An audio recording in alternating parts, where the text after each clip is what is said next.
क्या प्रॉब्लम है? जैसा मैं पीछे देख पा रहा हूँ कि काफ़ी कुछ चीज़ें आपने मेंशन की है। 6 महीने से वेतन नहीं मिला, 60 वर्षों तक की पक्की नौकरी नहीं है। 6 महीने से तनख्वाह नहीं मिली है। 6 महीने से तनख्वाह नहीं मिली है। जो भी साथी घर जाते हैं तो ये सोच लें कि एक पैकेट दूध लाने की पैसे नहीं है। जैसे कि आप सभी लोग डेली के जो परमानेंट होते हैं उन्हीं की तरह काम करते हैं। एक कॉन्ट्रैक्ट जैसे एक साल के लिए, कभी 2 साल के लिए होता था, फिर ऑटोमेटिकली रिन्यू होता रहता था, ऐसे ही। 20 साल आपको नौकरी के हो गए, फिर भी आपको अभी तक परमानेंट नहीं किया गया। परमानेंट नहीं। स्किल्ड वर्कर होने के बावजूद हम मिनिमम वेजेस पर काम कर रहे हैं। 2500 हमारे जो एजुकेशन डिपार्टमेंट पूरे दिल्ली में 2500 लोग हैं जो कॉन्ट्रेक्चुअल बेसिस पे कार्यरत हैं, चाहे वो IT हो या DO हो। 20 साल हम लोगों ने इनको दिया और ये 20 साल में इन लोगों ने कुछ नहीं किया हमारे लिए। आफ्टर रिटायरमेंट आप लोगों का क्या होगा?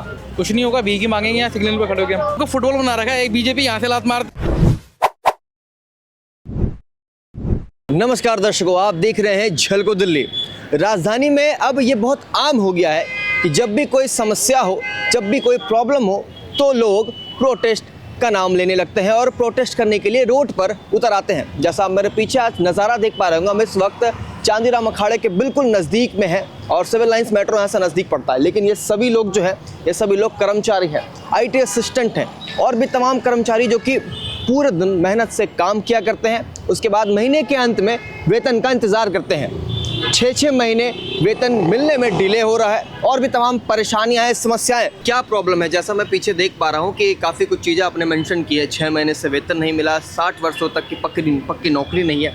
क्या प्रॉब्लम है, जरा बताइएगा विस्तार में। सबसे पहली बात तो ये है कि 6 महीने से तनख्वाह नहीं मिली है। 6 महीने से तनख्वाह नहीं मिली है, जिससे कि सारे लोग बहुत परेशान हैं। आप सोच सकते हैं कि जब हम लोग घर जाते हैं, चाहे हमारे जो भी साथी घर जाते हैं, तो ये सोच लें कि एक पैकेट दूध लाने की पैसे नहीं है। परमानेंट नहीं होते? नहीं, परमानेंट नहीं है। हम सब कॉन्ट्रैक्ट बेसुअल है और जो है इनका काम है स्कूल में जितना भी ऑनलाइन वर्क है, स्टूडेंट से रिलेटेड, रिजल्ट से रिलेटेड सारा काम, सैलरी बिल बनाने रेगुलर के, गेस्ट टीचर के, सारा काम IT असिस्टेंट एंड DO ही संभालते हैं। लेकिन हमें पिछले 6 महीने से वेतन नहीं दिया गया है और हम कंटिन्यूसली फिर भी स्कूलों में जाके काम कर रहे हैं। हमारी मुख्य मांगे यही है कि हमें पिछले 6 महीने का बकाया वेतन दिया जाए, हमें एक परमानेंट स्टेटस दिया जाए, स्थायी ये आश्वासन दिया जाए कि आप निश्चित इस 60 वर्ष तक काम करेंगे। जैसे कि आप सभी लोग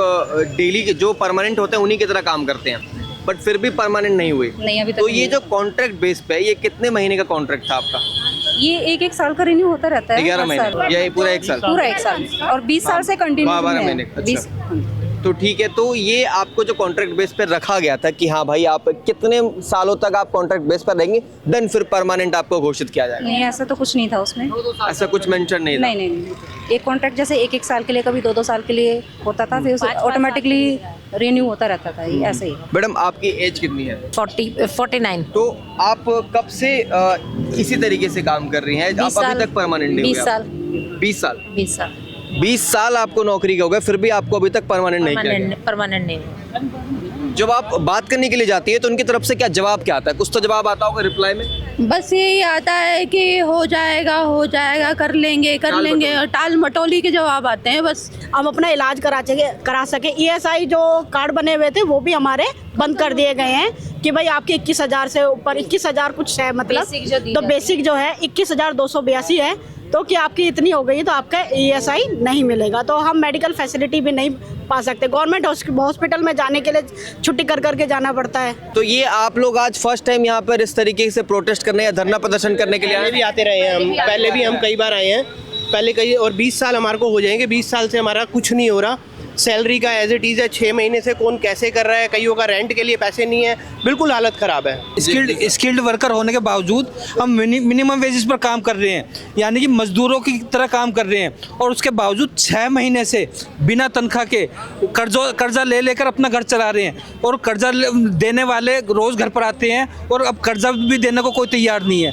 हमारी घर की स्थिति समझो कि हम सिंगल हैंड कैसे घर चलाएं। एक बात बताइएगा मुझे कि जो परमानेंट है और जैसे आप लोग टेम्पोररी हैं, फ़र्क क्या है दोनों में? सर काम सारे उतना ही करते हैं। हाँ जी, आप बताइए। काम सारे उतना ही करते हैं, सभी के काम मतलब एज इट इज़ बटे हुए हैं। काम मतलब चाहे रात को 12 बजे एक फ़ोन आ जाए, रात को 12 बजे काम करना है, कोई नहीं है, कोई भी एक इंसान बता दे कि रात को 12 बजे कौन काम नहीं करता।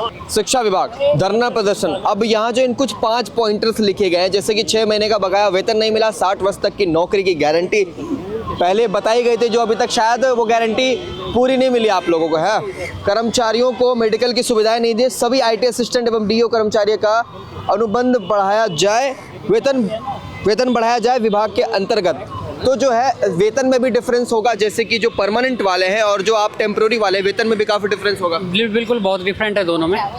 ये है कि जैसे उनके कम से कम ये लगा लो 1 लाख सैलरी और हमारी 20,000 है, बट हम निरंतर फोर्सली काम करते हैं। कितने घंटे काम करते हैं? 8 घंटे सेम टाइमिंग है, लेकिन HOS डिपेंड करता है कि वो पहले भी बुला सकता है, उसके हिसाब से जाना पड़ेगा। अगर वो बोलता है कि आपको 10 बजे आना तो 10 बजे जाना पड़ेगा।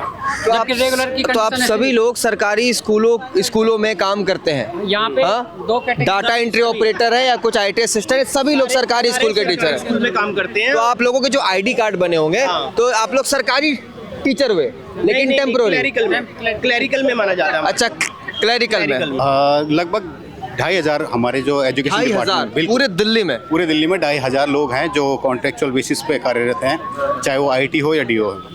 तो यहाँ पे जो आएंगे मेरे ख्याल से मुश्किल से 50 भी नहीं है, लेकिन पिछली बारी जो थे कम से कम 150 तक आए हुए थे। अपनी तरफ से जो प्रदर्शन किया, इसके बाद क्या लगता है आपको? देखो, न्याय मिलेगा? बिल्कुल उम्मीद तो यही कर रहे हैं कि भाई हमारी जो जॉब सिक्योरिटी मिले, ठीक है, 60 साल तक जॉब सिक्योर हो, हमारी सैलरी थोड़ी बढ़े, क्योंकि आज के टाइम पे 20,000 में क्या होता है। मैडम, अभी मुख्यमंत्री जो है एक महिला है और आप भी एक महिला हैं, तो अपनी तरफ से क्या एक जो मैसेज है जो उनको देना चाहती हैं, ये यूँ कह लो रिक्वेस्ट करना चाहती हैं, क्या कुछ हम ये रिक्वेस्ट करना चाहते हैं कि मैम हम इतने टाइम से इस फील्ड में आए हैं, तो आपसे पहले जब आप यहाँ आए थे तब भी हमने ये रिक्वेस्ट करी थी कि हमारी जॉब सिक्योरिटी हमें दे दीजिए और हमें मेडिकल और हमें छुट्टियों का प्रोविज़न हमें दिया जाए, हमारी सैलरी बढ़ाई जाए।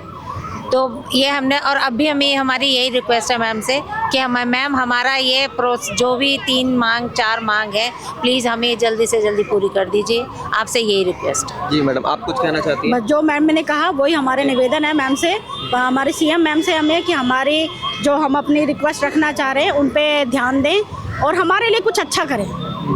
जो कॉन्ट्रैक्ट वाले, इससे पहले DTC के कर्मचारियों ने भी इसी तरीके से प्रोटेस्ट किया था सामान्य काम सामान्य वेतन के ऊपर, तो उनकी सुनवाई की गई। 15 से 20 दिनों के अंदर उनकी सुनवाई की गई और वो CM आतिशी ने ही उनकी सुनवाई की थी। तब आप लोगों को ये कहीं ना कहीं ये मिल रही है सांत्वना कि शायद अगर उनकी इस मुद्दे को सुना गया तो आपके भी मुद्दे को सुना जाएगा? हाँ बिल्कुल सुनाया जाएगा, क्योंकि हम भी दिल्ली सरकार के कर्मचारी ही हैं, कॉन्ट्रैक्ट में हुए तो कर्मचारी तो हैं, हम भी पूरा काम कर रहे हैं, पूरा दिन रात एक कर रहे हैं। हम घर से बैठ के भी काम करते हैं और कभी भी हमें काम का ऑर्डर मिलता है तो हम घर से बैठ के, चाहे बीमार हो, किसी भी कंडीशन में हो, हम तुरंत काम करके हम सबको देते हैं। सर मैं ऐसे मेरा जॉब किए हुए 18 साल हो गया है, 2007 से मैं जॉब कर रहा हूँ, जबकि ये प्रोजेक्ट 2004 से स्टार्ट हुआ है और मैं 2004 से मैं जानता हूँ इस प्रोजेक्ट के बारे में, लेकिन अभी तक मैं देख रहा हूँ कि हम लोगों के प्रति डिपार्टमेंट पूरा उदासीन रहा। 20 साल हम लोगों ने इनको दिया और 20 साल में इन लोगों ने कुछ नहीं किया हमारे लिए, और हम लोगों को आज ये सिचुएशन हो गया है कि 6 महीने से सैलरी नहीं दिया जा रहा है, जबकि सारा स्कूल का सारा काम एक IT पे निर्भर है। HOS पूरी तरह से IT पे निर्भर है, क्योंकि उन स्कूल में कोई भी काम होता है तो IT के पास सारा सॉल्यूशन है, आप IT के पास जाओ, IT के पास सारा काम हो जाएगा। फिर भी 6 महीने से डिले किया, सैलरी नहीं दी जा रही है और रिन्यूअल नहीं किया जा रहा है। और दूसरी बात कि हम ये सोचते हैं कि हमारे डिपार्टमेंट ने क्या किया, कुछ नहीं, जीरो है। आज हम मिनिमम वेजेज पे काम कर रहे हैं, वो मिनिमम वेजेज भी नहीं दिया जा रहा है, जिससे हम लोग काफ़ी मुसीबत का सामना कर रहे हैं। पता नहीं डिपार्टमेंट हम लोगों की कब सुनेगा और कब हमारे लिए अच्छी न्यूज़ देगा। मुझे फ्यूचर में कब आप लोगों के साथ खड़ा? हाँ, कब हम लोग के साथ आएंगे। जी सर, मेरा एक सवाल है आपसे कि दिल्ली के पूर्व मुख्यमंत्री अरविंद केजरीवाल बहुत बड़ी बड़ी बातें करते हैं और शायद उन्होंने कुछ बातों में अपनी जो है सक्षमता जताई भी है, खड़े भी उतरे हैं, तो आप अपनी तरफ से क्या एक बात कहना चाहते हैं अरविंद केजरीवाल के लिए? मैं केजरीवाल जी से यही रिक्वेस्ट करना चाहूँगा कि जैसे उन्होंने चुनावी मैदान में आने से पहले वादा किया था कि जितने कॉन्ट्रैक्चुअल एम्प्लॉयज़ हैं उनको परमानेंट करने के लिए उन्होंने सबसे बड़ा मुद्दा उठाया था, लेकिन अब उस कॉन्ट्रैक्चुअल मुद्दे को भूल चुके हैं। उसमें जैसे कि आपसे देख रहे हैं कि हम सब यहाँ खड़े हैं, तो ये हम सब कॉन्ट्रैक्चुअल एम्प्लॉयज़ हैं, थर्ड पार्टीज एम्प्लॉयज़ हैं। हम कॉन्ट्रैक्ट बेस पे हैं, 10-20 साल से हम सभी काम कर रहे हैं डिपार्टमेंट के अंदर, लेकिन आज तक हमें मात्र एक नाम मात्र सैलरी मात्र 20,000 रुपये 20 से 22,000 रुपये की सैलरी मिलती है, जिसमें आपको पता है आज के टाइम में घर चलाना कितना मुश्किल है। लेकिन हम महंगाई के दौर में तो मुश्किल ही है बहुत। तो हम उनसे ये रिक्वेस्ट करना चाहेंगे कि अगर जिस तरह उन्होंने अपने डिपार्टमेंट में कुछ वो लगाए हैं, रिटायर्ड फौजी लगाए हैं, रिटायर्ड क्लर्क लगाए हैं, ऐसे ही हम हमारा कुछ प्लान बना के हमें भी अब रखा जाए, ताकि हम भी अपनी जो हमने 10 साल 20 साल जो डिपार्टमेंट में दिए हैं उसका बेनिफिट हम भी उठा सकें, हमारे फैमिली उठाए, हम भी उठाएं। तो ये मेरा चाह। आफ्टर रिटायरमेंट आप लोगों का क्या होगा? कुछ नहीं होगा, भीख ही मांगेंगे यहाँ सिग्नल पे खड़े होकर। जितने भी हम सब, ये बेचारा हैंडीकैप पे आए हुए हैं, आज से नहीं कब से पता नहीं 15-20 साल से ज्वाइनिंग है इनकी।